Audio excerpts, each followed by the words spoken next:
सबसे पहले सभी साथियों को जय भीम। जय भीम।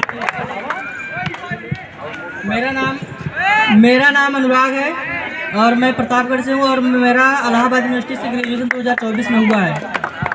आज जैसे तुम जानते हैं कि बाबा साहब जी का जयंती है और हम जो बाबा साहब का जिस पे मेन फोकस था, आज हम कास्टिज्म पे बात करेंगे कि जाति पहले से लेकर आज उसका रूप कैसा है, तो उस पर हम बात करेंगे। हम एंशिएंट हिस्ट्री से शुरू करते हुए आज आधुनिक काल में आएंगे। और जैसे कि हम थोड़ा विचारधारा की बात करते हैं, जैसे आप लेफ्टिस्ट और राइटिस्ट सुने होंगे, दक्षिणपंथी और वामपंथी। तो ये जो निकल के आया है ये फ्रांस रिवॉल्यूशन से निकल के आया है। उसमें ऐसा था कि जो राजा के दाएं साइड बैठा था, दक्षिण मतलब दाहिना हाथ, उसको दक्षिणपंथी कहा गया। मतलब उनके मंत्री, मतलब उनके जो पदाधिकारी थे उनको दक्षिणपंथी कहा गया। और जो शोषित वंचितों की आवाज़ जो उठाने वाले थे उनको वामपंथी कहा गया। तो हम कहीं ना कहीं जो ये विचारधारा थी एक वर्ल्ड लेवल की विचारधारा थी, इसलिए विचारधारा सिर्फ दो ही है, वामपंथ और दक्षिणपंथ। अब उसके अंतर्गत हम अलग अलग कैटेगरी में रखते हैं। कोई कहता है मैं अम्बेडकरवादी हूँ, कोई कहता है मैं गांधीवादी हूँ, कोई कहता है मैं समाजवादी हूँ, कोई कहता है मैं कम्युनिस्ट हूँ। तो हम बाबा साहब के अम्बेडकर की जो विचारधारा थी और हम क्या कहते हैं उसको हम वामपंथ में रख के देखते हैं। और महात्मा गांधी और अम्बेडकर जी की जो कास्टिज्म पे जो कंट्राडिक्शन था उस पर हम अपनी बात रखेंगे। सबसे पहले अगर हमारे देश में सबसे पुरानी कोई सभ्यता है तो वो इंडस वैली सिविलाइजेशन है, जिसके बाद संक्रमणकालीन स्थिति आती है, उसके बाद पाषाण काल और लौह काल ऐसे चलता आता है संक्रमणकालीन। फिर उसके बाद आता है 1520 से ऋग वैदिक काल, वहाँ से स्टार्ट होता है, और 1000 से 600 उत्तर वैदिक काल। भाई सुनिए, बात सुन करिए। और हाँ, जो मेरी विचार से सहमत असहमत हो सकते हैं, आप हमसे बाद में मतलब सवाल जवाब कर सकते हैं। तो अब हम जैसे जब ऋग वैदिक काल था तो वहाँ पर ऐसी व्यवस्था था कि जो जन्म के आधार पे पैदा होगा, नहीं जो कर्म के आधार पे था, जो जिस काम को करता था उसको मतलब उसी कैटेगरी में डाल दिया जाता था। तो अंबेडकर साहब की एक पुस्तक है नेशन ऑफ द कास्ट, जाति का विनाश, आप लोग उसको पढ़िएगा, एक लेख है। तो जो जात पात तोड़क मंडल था, तो बाबा साहब कहते हैं कि अगर जैसे हम जानते हैं 1 से 10 मंडल है ना ऋग वैदिक काल में, और जो 10वां मंडल में है उसी में पुरुष सूक्त, जहाँ पर ये कौन सी कैटेगरी कहाँ से पैदा हुई है, आदि आदि।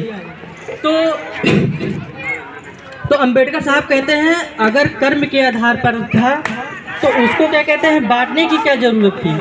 तो ये निष्कर्ष निकल के आता है कि हाँ, समाज को रन करने के लिए, उसको चलाने के लिए। फिर हम जैसे कि जानते हैं कि जैसे जो 10वां मंडल है, इस पर बहुत कंट्राडिक्शन है, विरोधाभास है कि ये उत्तर वैदिक काल का है या ऋग वैदिक काल का है, लेकिन वस्तुतः इसको उत्तर वैदिक काल से रिलेट करके देखते हैं। तो जैसे अब हम पीछे क्या होता था आप सब लोग जानते हैं, लेकिन धीरे धीरे जो अंबेडकर की जो विचारधारा थी और जो गांधी जी की विचारधारा थी, गांधी जी हमेशा कहते थे, मतलब गांधी जी और अंबेडकर की सिर्फ एक ही विचारधारा नहीं मिलती तो जाति पे लगभग वो महात्मा गांधी जी कहते थे जाति होनी चाहिए लेकिन शब्द और अच्छी होनी चाहिए, लेकिन अंबेडकर जी कहते थे कि जाति का जन्म ही मतलब क्रूरता से हुआ है, तो जाति सच्ची और अच्छी कैसे हो सकती है। ये जो कंट्राडिक्शन था महात्मा गांधी और अंबेडकर के बीच में। फिर वो क्या कहते हैं, हाँ एक पुस्तक का और नाम लेना चाहूँगा, ये मैं जो बात कर रहा हूँ ये पुस्तक का नाम है एक था डॉक्टर, एक था संत, अरुंधति रॉय की पुस्तक। और एक था डॉक्टर मतलब अंबेडकर और संत मतलब गांधी।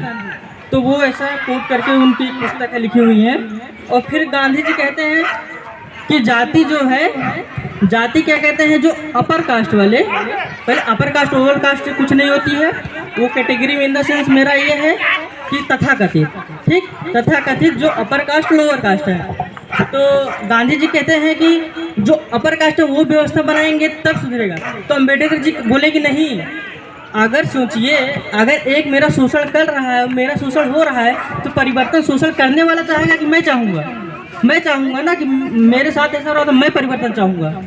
तो ये जो 3-4 मतलब उनके जो सिद्धांत पे जो इन दोनों की बन नहीं रही थी, फिर उसके धीरे धीरे हम आज भी देखते हैं। जैसे पिछले पुराने ज़माने में क्या था, छुआछूत, ठीक, जो छुआछूत था आज हम ऐसा मान सकते हैं कि आज छुआछूत नहीं है, मतलब है लेकिन कम है। इन द सेंस कि जैसे आज ऐसा है कि हम किसी के यहाँ जाके खाना खा सकते हैं बैठ के, अदर कैटेगरी के हैं तो हम बैठ के खाना खा सकते हैं, ठीक। लेकिन अब हमको 21वीं सदी के नए दौर में हमको जातिवाद के अलग अलग नज़रिए से देखने की ज़रूरत है। अभी ये तो है लेकिन ये कम हुआ है। तो आज अगर हम ये अब नहीं कह सकते हैं कि क्या कहते हैं आज छुआछूत नहीं है तो जाति नहीं है, क्योंकि अगर हमको जातिवाद को जानना है तो जातिवाद को सिर्फ छुआछूत से रिलेट करके नहीं देखना पड़ेगा, वो हमारा सरनेम भी है। जैसे उदाहरण के तौर पे जैसे आप जानेंगे कि हमारे संविधान में कैटेगरी है, जाति तो है नहीं लेकिन आरक्षण जाति के अनुसार मिलता है।